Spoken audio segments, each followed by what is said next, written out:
Hello everyone, welcome back to my channel. My name is Bhavna और आज जो हम लोग टॉपिक पढ़ने वाले हैं उस टॉपिक का नाम है हमारा एक्सटर्नल सोर्सेज ऑफ रिक्रूटमेंट। यानी कि रिक्रूटमेंट के वो कौन से सोर्सेज हैं जिसमें हम एक्सटर्नली लोगों को हायर करते हैं, अपने वेकेंट पोस्ट को फिलअप करते हैं। देखिए, सबसे पहला आता है हमारा डायरेक्ट रिक्रूटमेंट। डायरेक्ट रिक्रूटमेंट में क्या होता है कि कंपनी क्या करती है, खुद अपने नोटिस बोर्ड पे नोटिस लगा देती है कि हमारे यहाँ पे इसकी वैकेंसी है और जो भी लोग इंटरेस्टेड होते हैं वो क्या करते हैं, अप्लाई कर देते हैं। और जनरली ये किसके लिए होता है, अनस्किल्ड लेबर्स के लिए होता है। देखिए, here a notice is displayed at notice board at workshop, office और द फैक्ट्री गेट। यानी कि या तो आपने वर्कशॉप पे लगाया या फिर आपका ऑफिस गेट हो सकता है या फैक्ट्री गेट हो सकता है। वहां पे आपने एक नोटिस लगा दिया कि भाई यहाँ पर वैकेंसी है और किस चीज की होगी, डिटेल आपने वहां पे लिखी हुई होगी और वो आपको बता दिया जाता है। Only for unskilled workers that is casual labours. यहाँ पे सिर्फ जो वैकेंसी होती है अनस्किल्ड वर्कर्स के लिए होती है, स्किल्ड लोगों के लिए नहीं होती है और उनको हम लोग यहाँ पे कहते हैं casual labours. Wages are paid on daily basis. यहाँ पर जो पेमेंट मेथड होता है वो वेजेस का डेली बेसिस का होता है। Next is it is cheap method. Why it is cheap method? Because there is no advertisement is required. जब आपको एडवर्टाइजमेंट ही नहीं करनी, आपने सिर्फ नोटिस बोर्ड पे लगा दिया, जो इंटरेस्टेड होगा वो खुद आएगा और फिर खुद अप्लाई करेगा, जो भी डिटेल होगी वो पता कर लेगा। तो इसमें आपका ज्यादा एक्सपेंस नहीं लगता है, तो इसीलिए ये मेथड चीप होता है। तो अब आपको डायरेक्ट रिक्रूटमेंट समझ में आया होगा। जो भी इंटरेस्टेड है वो डायरेक्टली नोटिस बोर्ड को देख के आएगा और अप्लाई करेगा और जो भी बातें होंगी वो आपस में डिसाइड करके अपना काम स्टार्ट करेंगे। नेक्स्ट मेथड है हमारा कैजुअल कॉलर्स। कैजुअल कॉलर्स क्या होते हैं भाई, कई बार जो लोग स्किल्ड होते हैं, टैलेंटेड होते हैं, वो क्या करते हैं, बार बार अच्छे अच्छे ऑर्गेनाइजेशंस के अंदर अपने रिज्यूम को भेजते रहते हैं, अपने एप्लीकेशंस देते रहते हैं टाइम टू टाइम पे। तो इससे क्या होता है कि कंपनी अपनी मेल चेक करती रहती है और देखती है जो भी टैलेंटेड लोग होते हैं उनकी एक लिस्ट बना लेती है कि आज की डेट में तो हमारे पास वैकेंसी नहीं है, लेकिन आने वाले टाइम पे जब हमारे पास वैकेंसी होगी तो हम लोग इनको बुला सकते हैं। तो ये मेथड भी आपके लिए चीप हो गया क्योंकि यहाँ पर आपने कोई एडवर्टाइजमेंट नहीं दी। जो जॉब सीकर्स होते हैं वो खुद ही अप्लाई कर रहे हैं कंपनी की मेल पे। देखिए, casual callers, talented and brilliant people continue sending their applications from time to time. यानी कि जो भी लोग टैलेंटेड होते हैं, ब्रिलियंट लोग होते हैं, वैसे सारे लोग ही अप्लाई करते हैं इस टाइप से भी। तो कंपनी को टाइम टू टाइम अप्लाई करते रहते हैं अपनी एप्लीकेशन के थ्रू। और waiting list of such people is prepared. तो ऐसे लोगों की एक वेटिंग लिस्ट कंपनी रेडी करके रखती है कि आने वाले टाइम में जब भी जरूरत होगी तो हम उनको बुला लेंगे। When some vacancy arises, these people can be called। वही बात है कि जैसे ही वैकेंसी हुई हमारे कंपनी के अंदर, हम उन लोगों को बुला लेंगे। फिर this method is also cheap. Why? Because यहाँ पर भी आप एडवर्टाइजमेंट तो कर नहीं रहे हो, लोग खुद ही डायरेक्टली अपने आप एप्लीकेशन आपको दे रहे हैं। तो ये आपका हुआ कैजुअल कॉलर्स का। इसके बाद हमारा नेक्स्ट पॉइंट आता है मीडिया एडवर्टाइजमेंट। यानी कि आपने न्यूज़पेपर में, मैगजीन में, टीवी, रेडियो में आपने एडवर्टाइजमेंट दे दिया। तो यहाँ पे क्या होता है, स्कोप बहुत ज्यादा बढ़ जाता है क्योंकि जो मीडिया होता है वो मीडिया का एडवर्टाइजमेंट लगभग सब जगह पे जाता है, तो बहुत सारे लोग अप्लाई कर देते हैं। तो इससे क्या होता है, कई बार तो अच्छा हो गया कि भाई आपका रेंज बढ़ गया, आपको ज्यादा से ज्यादा लोग मिलेंगे। लेकिन कई बार अनस्किल्ड लोग भी क्या करते हैं, अपनी एप्लीकेशन को देते हैं, तो कंपनी को सॉर्ट आउट करने में थोड़ा टाइम ज्यादा लग जाता है। देखिए, advertisement is given in newspapers, employment news, TV, magazine etcetera. यानी कि एडवर्टाइजमेंट आपने कहाँ दी, या तो न्यूज़पेपर में दे दी या फिर एम्प्लॉयमेंट न्यूज में, टीवी में, मैगजीन वगैरह में आपने दे दी।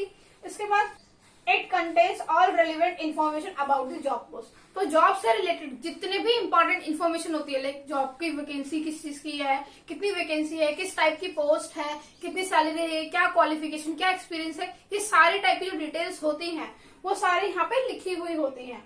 It covers large area. ये बहुत बड़े एरिया को कवर अप करता है क्योंकि मीडिया का स्कोप बहुत ज्यादा बड़ा है। तो कई बार क्या होता है, जो अनस्किल्ड लोग होते हैं, जो सुटेबल एम्प्लॉयज नहीं लगेंगे हमारे ऑर्गेनाइजेशन के लिए, वो लोग भी अपने अप्लाई कर देते हैं और इससे क्या होता है, ऑर्गेनाइजेशन को सॉर्ट आउट करने में काफी प्रॉब्लम भी हो जाती है।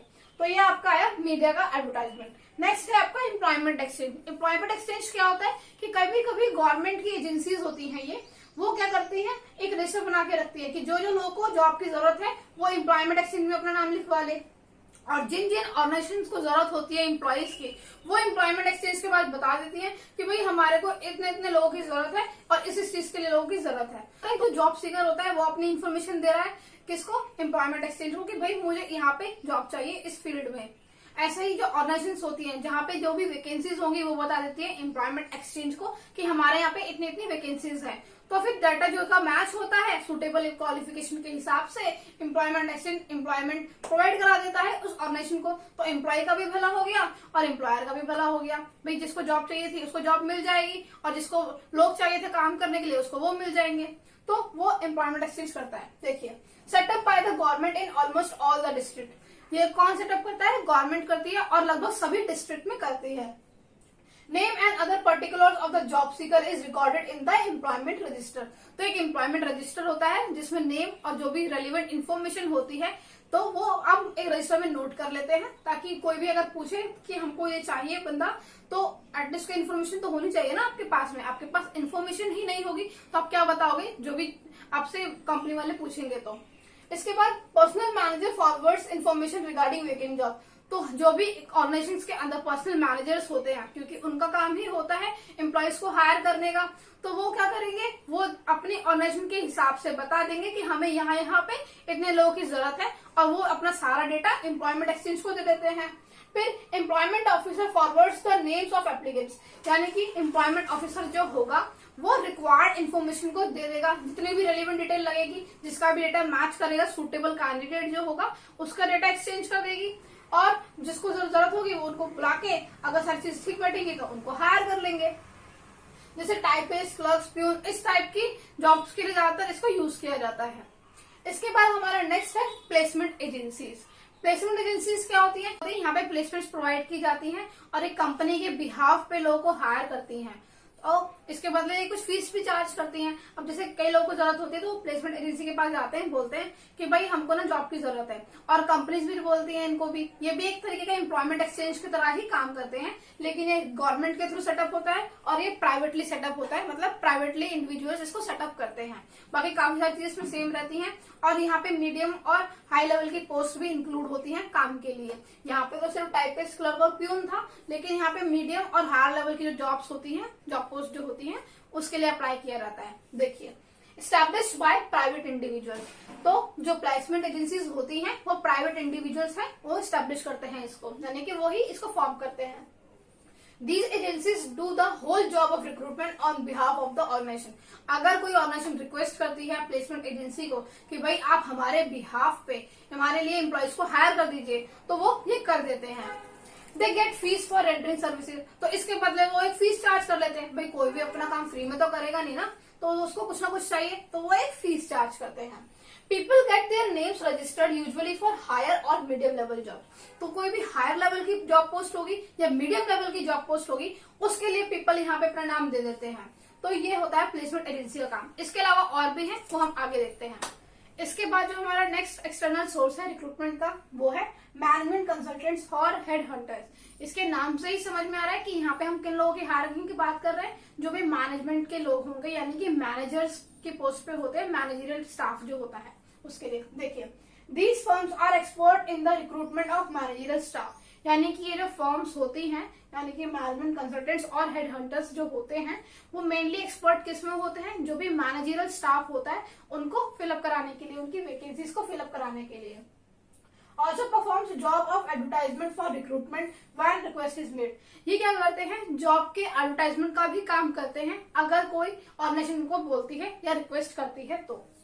दे गेट फीस और कमीशन फॉर रेंडरिंग सर्विसेज। इसके बदले ये क्या चार्ज करते हैं? आइदर फीस और कमीशन, कुछ भी हो सकता है। तो ये होते हैं आपके मैनेजमेंट कंसल्टेंट्स और हेड हंटर्स। इसके बाद जो नेक्स्ट है हमारा कैंपस रिक्रूटमेंट। कैंपस रिक्रूटमेंट आपको पता होना चाहिए कि जब भी आप कॉलेज में जाते हो तो वहां पे कुछ कंपनीज आती हैं और वो आपका इंटरव्यू लेती हैं और उसके बेसिस पे वो आपको हायर करती हैं। तो इस रिक्रूटमेंट को हम लोग बोलते हैं कैंपस रिक्रूटमेंट। देखिए, recruitments made from educational institutes, यानी कि जितने भी एजुकेशनल इंस्टीट्यूट्स होते हैं वहां से हम यहाँ पे रिक्रूटमेंट करते हैं। Some big organizations remains in touch with them for recruiting young and talented people. यानी कि कुछ ऑर्गेनाइजेशंस, बड़ी ऑर्गेनाइजेशंस क्या होती हैं, इन एजुकेशनल इंस्टीट्यूट के टच में ही रहते हैं और वो हर साल आती हैं प्लेसमेंट के लिए इन एजुकेशनल इंस्टीट्यूट्स में, यानी कि कॉलेज वगैरह में आपके यहाँ पे आती हैं। These institutions have placement cell. और ये जो इंस्टीट्यूशंस होते हैं, एजुकेशन इंस्टीट्यूट्स होते हैं, इनका एक प्लेसमेंट सेल होता है जहाँ पे सारे बच्चे कलेक्ट होते हैं, जिनको भी जॉब की जरूरत होती है वो इस प्लेसमेंट सेल के पास जाते हैं, बोलते हैं कि हमें भाई जॉब की जरूरत है, तो जब भी कंपनीज आती हैं तो ये लोग वहां पे चले जाते हैं। तो ये placement cell as a link काम करता है। These institutions are placement cells so that young people can find suitable jobs। तो ये एक एज अ लिंक काम कर रहे हैं ताकि जो भी लोग हैं, बच्चे यानी कि जो पढ़ रहे हैं, अब उनका कॉलेज क्लियर आउट होने वाला है, अब वो आराम से अपने जॉब ढूंढ सकते हैं इन कैंपस प्लेसमेंट के through. HR managers of various companies get in touch with them. जो HR मैनेजर्स होते हैं वो इन प्लेसमेंट सेल के टच में रहते हैं हमेशा, ताकि उन्हें पता चलता रहे किस टाइप के कैंडिडेट्स हैं और वो मीट आउट करते रहते हैं, तो उनको बच्चे का पूरा क्राइटेरिया पता रहता है जो भी स्टूडेंट्स होते हैं। तो ये हो गया आपका कैंपस का रिक्रूटमेंट। आप इसको देखोगे भी जब आप कॉलेज लेवल पे जाएंगे।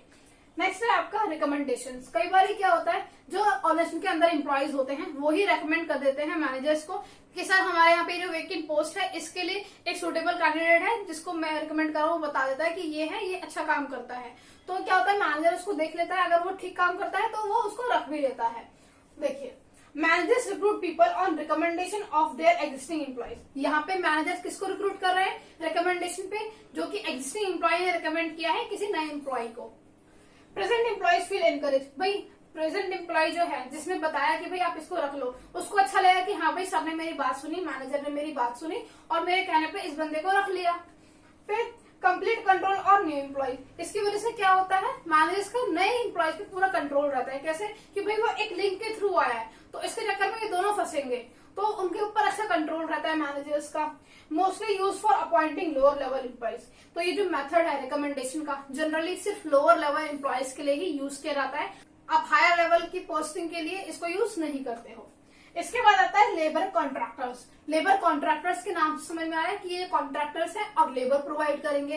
तो ये जो लेबर कॉन्ट्रैक्टर्स होते हैं इनके पास बहुत सारे लेबर्स की लिस्ट होती है, और जो मैनेजर्स होते हैं वो इन लेबर कॉन्ट्रैक्टर्स के पास जाते हैं और बोलते हैं कि हमें इतने लेबर्स चाहिए, तो ये इनको प्रोवाइड करा देते हैं। तो लेबर कॉन्ट्रैक्टर्स मैनेजर्स और लेबर्स के बीच में एज अ लिंक काम करते हैं। देखिए, act as link between labours and managers. तो ये एक लिंक की तरह काम कर रहे हैं लेबरर्स और मैनेजर्स के बीच में। When managers demand for laborers, these contractors make available them in no time। तो जैसे ही मैनेजर हमारा डिमांड करता है कि भाई हमें लेबर की जरूरत है, तो ये लेबर कॉन्ट्रैक्टर्स जो होते हैं लेबर को प्रोवाइड कर देते हैं मैनेजर्स को, और बिना किसी देरी के बहुत जल्दी ही प्रोवाइड कर देते हैं क्योंकि उनके पास ऑलरेडी लेबर्स अवेलेबल होते हैं। Popular in road construction, building construction and plantation industry. तो ये जो मेथड होता है जनरली, क्योंकि यहाँ पे लेबर की जरूरत है, तो लेबर कहाँ पे ये यूज करते हैं, या तो रोड के कंस्ट्रक्शन में, या बिल्डिंग के कंस्ट्रक्शन में, या प्लांटेशन इंडस्ट्रीज में यूज किया जाता है लेबर कॉन्ट्रैक्टर्स वाला सोर्स को। इसके बाद जो हमारा नेक्स्ट सोर्स है वो है टेलीकास्टिंग। टेलीकास्टिंग में आपने टेलीकास्ट कर दी सारी चीजों को, ये भी ऑनलाइन मीडियम ही हो गया।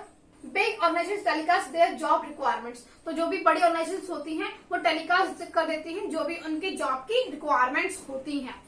अब all required information related to the job post is also displayed. तो जितने भी इंफॉर्मेशन जरूरत होती है यानी कि जॉब पोस्ट के रिगार्डिंग रेलिवेंट है, लाइक नंबर ऑफ वैकेंसीज हो गया, कौन सी पोस्ट हो गई, लास्ट डेट ऑफ एप्लीकेशन क्या है, सैलरी क्या है, एजुकेशन क्वालिफिकेशन क्या है, कितना एक्सपीरियंस रिक्वायर्ड है, इस टाइप की जो चीजें होती है वो सारी भी डिस्प्ले की जाती है टेलीकास्टिंग के अंदर। और इसके बाद हमारा लास्ट पॉइंट आता है वेब पब्लिशिंग, यानी कि आपने वेब पे, नेट पोर्टल पे डाल दिया अपने सारी इन्फॉर्मेशन को। देखिए, इसमें क्या होता है, जैसे आपने बहुत सारी वेबसाइट्स का नाम सुना होगा जहां पे आपको जॉब्स मिलती हैं, जैसे कि naukri.com हो गया, monster.com हो गया, टाइम्स जॉब ऑफ इंडिया हो गया, इस टाइप की बहुत सारी आपके पास अलग अलग वेबसाइट्स हैं। तो इसमें क्या होता है, आपने नेट पे एक अलग से ही वेबसाइट बनाई हुई है और इस वेबसाइट का पर्टिकुलर पर्पस क्या है, सिर्फ रिक्रूटमेंट का। तो यहाँ पर क्या होता है कि जो लोग भी इंटरेस्टेड होते हैं वो इन वेबसाइट्स पे अपने आप को रजिस्टर करते हैं और अपनी डिटेल्स डालते हैं सारी, और जो भी वैकेंसीज होती हैं उसके लिए वो फिलअप कर देते हैं। देखिए, इंपॉर्टेंट मीडियम ऑफ रिक्रूटमेंट, क्योंकि आज की डेट में मेनली इसी को यूज किया जा रहा है, सारी चीजें ऑनलाइन हो चुकी हैं।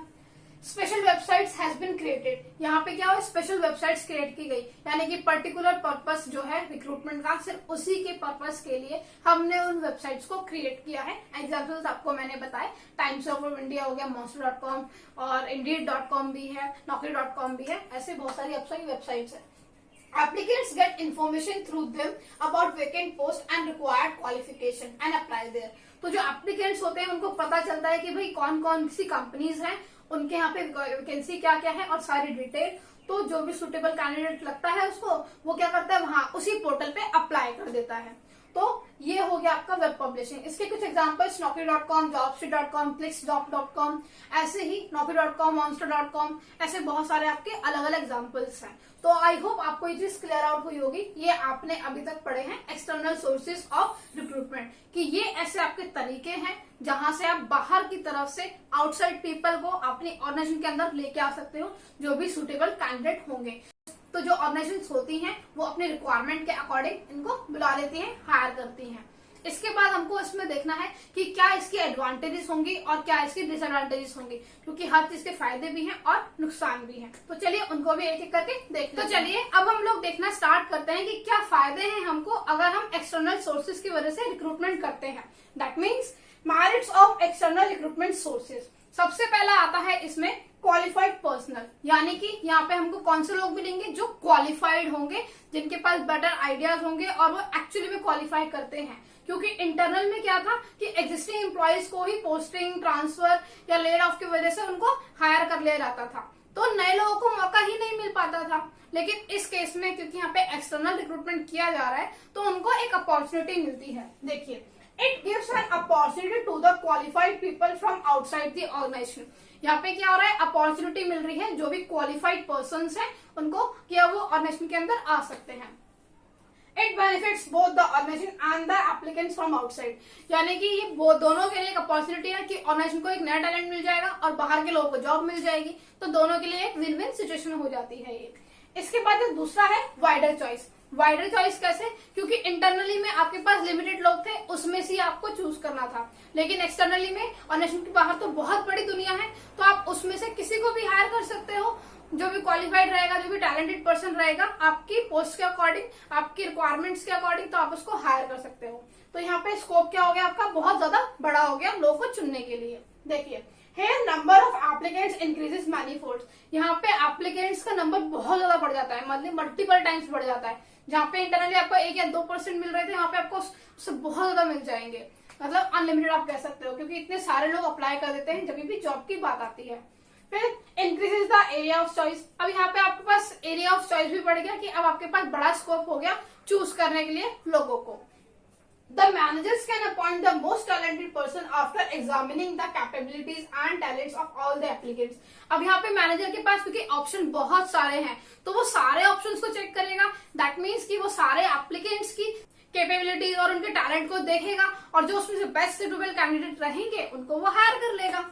तो ये आपका होता है वाइडर चॉइस के अंदर। नेक्स्ट आपका बेनिफिट क्या हुआ, फ्रेश टैलेंट। आपके पास एक नए लोग आए, यंग ब्लड वाले आए, जिनके पास टेक्नोलॉजी भी है और नए आइडियाज भी हैं। देखिए, it helps to recruit people with new and modern ideas to enter an organisation, यानी कि ये जिनके पास मॉडर्न थिंकिंग होगी, नए टेक्नोलॉजी, नए आइडियाज वगैरह होंगे, अब वो ऑर्गेनाइजेशन के अंदर आ सकते हैं।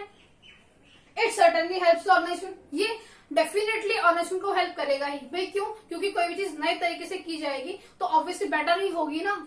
तो क्योंकि भाई आपके पास ऑलरेडी पता है कि पुराने मेथड से ये चीजें होती हैं। आप देखिए कि पहले के टाइम पे कंप्यूटर्स नहीं होते थे, लैपटॉप्स नहीं होते थे, लोग सारा काम हाथ से करते थे, तो कितना टाइम लगता था। अब वही चीज आप कंप्यूटर में कर सकते हो। यहाँ पे कॉपी पेस्ट का सिस्टम भी है और बहुत सारे फीचर्स होते हैं, तो आप काम बहुत जल्दी कर लेते हो। पहले आपको अगर किसी चीज को डबल टाइम लिखना था तो आप क्या करते थे, बार बार लिखोगे उसको। लेकिन जेरोक्स मशीन आई, न्यू टेक्नोलॉजी आई, तो क्या हुआ, आपका काम 1 मिनट में हो गया। मिनट भी नहीं, सेकेंड्स लगते हैं फोटोकॉपी कराने में। तो इससे क्या है, नई अगर आप टेक्नोलॉजी को यूज करते हो, नए आइडियाज को यूज करते हो, तो ऑब्वियसली बात है ऑर्गेनाइजेशन को भी बेनिफिट होगा और एम्प्लॉइज को भी होगा। भाई एम्प्लॉय बाहर के लोगों को अब एक जॉब मिल गई और ऑर्गेनाइजेशन को क्योंकि अब अच्छे से काम हो पाएगा। तो ये भी एक विन विन सिचुएशन हो गई। इसके बाद है कॉम्पिटिटिव स्पिरिट। कॉम्पिटिटिव स्पिरिट का मतलब क्या हुआ कि भाई अब कंपटीशन आएगा। भाई पहले लोग क्या थे इंटरनल सोर्स में कि उन्हें पता है कि हम में से कोई बनेगा, तो कोई कंपटीशन का सेंस ही नहीं था उनके पास में।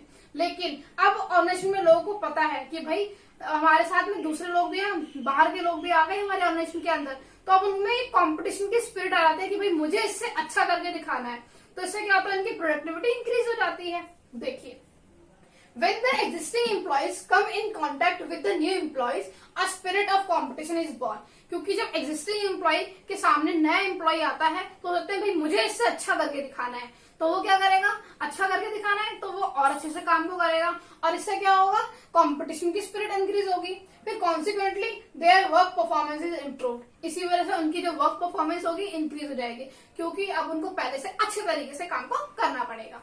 इसके बाद जो लास्ट बेनिफिट है वो है less chance of favouritism. Favouritism क्यों नहीं भाई, फेवरेटिज्म उसमें होता है जो पुराने लोग ही होते हैं, आप उनको अच्छे से जानते हो तो आप उनके साथ एक फेवरेटिज्म कर सकते हो, लेकिन यहाँ पर क्या है, एक्सटर्नल सोर्स में आप नए लोगों को हायर कर रहे हो, आप पहले से किसी को जानते ही नहीं हो तो आप फेवर भी किसी का नहीं करोगे। देखिए, it brings in new faces and all the applicants happen to be new for the manager, यानी कि यहाँ पे नए चेहरे आ रहे हैं ऑर्गेनाइजेशन के अंदर, क्योंकि सारे बाहर से ही रिक्रूट होके आ रहे हैं और मैनेजर के लिए सारे लोग नए हैं, वो किसी को भी नहीं जानता। This eliminates any possibility of favouritism, तो यहाँ पे कोई भी फेवरेटिज्म की पॉसिबिलिटी नहीं होती, कोई बायसनेस नहीं होता। तो ये हो गए हमारे benefits of external sources of recruitment. तो इसके बाद हमारे पास एक डीमेरिट्स भी बचता है, वो भी हम लोग एक बार चेक कर लेते हैं। तो चलिए अब हम देखते हैं demerits of external recruitment sources, यानी कि अगर हम एक्सटर्नली लोगों को हायर करते हैं तो उसका हमें क्या नुकसान हो सकता है। सबसे पहला है डिससेटिस्फैक्शन अमंग एग्जिस्टिंग स्टाफ, यानी कि जो एग्जिस्टिंग स्टाफ होगा, जो एम्प्लॉइज पहले से ही ऑर्गेनाइजेशन के अंदर है, वो सेटिस्फाइड नहीं है। भाई क्यों सेटिस्फाइड नहीं है, उन्हें पता है कि भाई कोई भी पोजीशन होगी अगर हायर लेवल की हुई तो उनका प्रमोशन तो होगा नहीं, बाहर से लोगों को रिक्रूट किया जाएगा, तो वो सेटिस्फाइड कैसे हो सकते हैं। देखिए, it puts to end to the chances of promotion of existing staff, ये क्या करते हैं, एग्जिस्टिंग स्टाफ के प्रमोशन के चांसेस को खत्म कर देता है, क्योंकि हम प्रमोशन की जगह पे क्या करने वाले हैं, हम नए लोगों को हायर करने वाले हैं। फिर इट अफेक्ट्स देयर मोरल, इससे उनका मोरल जो होगा वो कम हो जाएगा, कॉन्फिडेंस उनका कम हो जाएगा। They do not work with complete dedication, फिर वो अच्छे डेडिकेशन के साथ में काम नहीं करेंगे, बेमन से अपने काम को करेंगे, तो इससे ऑर्गेनाइजेशन की प्रोडक्टिविटी होती है वो कम हो जाती है। तो ये हो गया आपका फर्स्ट पॉइंट, जिसे फर्स्ट डिमेरिट। नेक्स्ट है हमारा लेंथी प्रोसेस है। इस प्रोसेस को करने में हमको बहुत टाइम लगता है, क्योंकि पहले आपको एडवर्टाइजमेंट देनी है, फिर आपको वेट करना है कि एप्लीकेशन आएंगी, फिर उन एप्लीकेशन को छाटोगे, उसमें सिलेक्ट करोगे, फिर इंटरव्यू के लिए बुलाओगे, फिर करोगे, फिर ट्रेनिंग दोगे, उसके बाद काम पे सही से रखा जाएगा। तो कितना लंबा प्रोसेस हो गया, तो इसमें बहुत ज्यादा टाइम भी जाता है। देखिए, it involves advertisement for the post, यानी कि इसमें क्या क्या चीजें होंगी, पहले तो आपको एडवर्टाइजमेंट देना पड़ेगा, वेट फॉर द एप्लीकेशन, फिर आपको वेट करना है कि भाई हमें एप्लीकेशन मिल जाए, उसके बाद सिलेक्शन करना होगा, फिर आप उसको छाटने के बाद इंटरव्यू के लिए बुलाओगे, ऐसे बहुत सारी चीजें होती हैं, तो बहुत लंबा प्रोसेस ये हो जाता है। It consumes a lot of time, इसकी वजह से बहुत ज्यादा टाइम कंज्यूम होता है। Sometime it is not considered appropriate, तो कई बार अगर ये लंबा प्रोसेस होता है तो कई ऑर्गेनाइजेशन इसको अप्रोप्रिएट नहीं मानते हैं सिलेक्शन के लिए, क्योंकि बहुत ज्यादा टाइम इसमें जाने वाला है। इसके बाद जो थर्ड पॉइंट है हमारा वो है कॉस्टली प्रोसेस, इसमें कॉस्ट भी बहुत इन्वॉल्व होती है। भाई कॉस्ट कैसे, एडवर्टाइजमेंट फ्री में तो कोई करेगा नहीं, उसके वो पैसे लेगा, फिर आपको लोगों के एप्लीकेशन का वेट करना है, फिर उसको छाटना है, फिर आपको ट्रेनिंग भी प्रोवाइड करनी है, तो ट्रेनिंग की भी कॉस्ट जाएगी, तो इसकी वजह से बहुत कॉस्ट लगती है इसमें। देखिए, it involves advertisements and a long process of selection and training और सिलेक्टेड कैंडिडेट्स। भाई आपको एडवर्टाइजमेंट देनी पड़ेगी, सिलेक्शन प्रोसेस करना पड़ेगा, तो लोगों को सिलेक्ट करने के लिए भी तो आपको रखना पड़ेगा, उसके बाद जो आपको ट्रेनिंग प्रोवाइड करनी है, जो भी सिलेक्ट कैंडिडेट होंगे उनको, तो ये सब में पैसा तो लगेगा ही आपका। It involves a lot of expenditure, इसकी वजह से आपका बहुत ज्यादा पैसा लग जाता है, एक्सपेंडिचर ज्यादा हो जाता है, तो इसीलिए हम कहते हैं कि ये कॉस्टली प्रोसेस हो गया। इसके बाद है chances of wrong selection. Wrong selection कैसे, कि भाई मान लीजिए सारे क्वालिफिकेशन क्राइटेरिया में आपका कैंडिडेट फिट बैठ गया, लेकिन वो किसी दूसरी कंपनी का है, कॉम्पिटिटर कंपनी का एम्प्लॉय था, वो आगे आपकी ऑर्गेनाइजेशन के अंदर आपके सारे सीक्रेट्स लीक कर दिए, तो इससे क्या हुआ भाई, ऑर्गेनाइजेशन को तो नुकसान हो गया। क्यों, क्योंकि आपको पूरी इन्फॉर्मेशन थी ही नहीं इसके बारे में, वो क्वालिफाइड था, सब कुछ अच्छा था, लेकिन वो कॉम्पिटिटर का बंदा था, वो आपकी ऑर्गेनाइजेशन के अंदर आया, सारे सीक्रेट्स लीक कर दिए, तो आपके ऑर्गेनाइजेशन को तो लॉस हो गया ना। तो चांसेस ऑफ रॉन्ग सिलेक्शन इसमें होता है। देखिए, no complete information available about the external candidate, यहाँ पे आपको बाहर के जो कैंडिडेट होते हैं उनके बारे में फुल डिटेल नहीं होती है। Hence there is a possibility of wrong selection, भाई पूरी इन्फॉर्मेशन नहीं है तो रॉन्ग सिलेक्शन के चांसेस हो जाते हैं। ऐसा हर बार नहीं होता है कि कॉम्पिटिटर कंपनी का आ गया, पर कभी कभी ऐसा हो भी जाता है, और अगर एक सिंगल ऐसा बंदा भी आ गया और उसने सारे कंपनी के सीक्रेट्स कॉम्पिटिटिव इंडस्ट्री वाले को लीक करके दे दिए, राइवल को दे दिए, तो इससे ऑर्गेनाइजेशन तो डूब जाएगी ना, बहुत बड़ा लॉस हो जाएगा। So a single wrong selection can cause the organization heavily. इसीलिए अगर आपने सिर्फ एक गलती कर दिया सिलेक्शन को करने में तो ऑर्गेनाइजेशन को बहुत ज्यादा नुकसान हो सकता है। तो ये भी इसका एक डिमेरिट है। और लास्ट डिमेरिट इसका क्या है? Increase in labour turnover. Labour turnover बहुत ज्यादा बढ़ जाती है, मतलब आपकी ऑर्गेनाइजेशन से बहुत जल्दी जल्दी लोग जॉब छोड़ के जाने लगते हैं। भाई क्यों? क्योंकि लोगों को पता है कि हमारा प्रमोशन तो होना है नहीं, यहाँ पे हमारे ग्रो होने के चांसेस ही नहीं है। अब ग्रो होने के चांसेस ही नहीं है तो हम यहाँ पे रह के करेंगे क्या? हम किसी और ऑर्गेनाइजेशन के अंदर चले जाएंगे, तो वो जॉब छोड़ के चले जाते हैं। अब कोई भी एम्प्लॉय जो आने वाला होता है वो देखता है कि इस कंपनी में तो लोग टिकते ही नहीं है, जल्दी जॉब छोड़ के चले जाते हैं, तो वो लोग भी अप्लाई नहीं करते।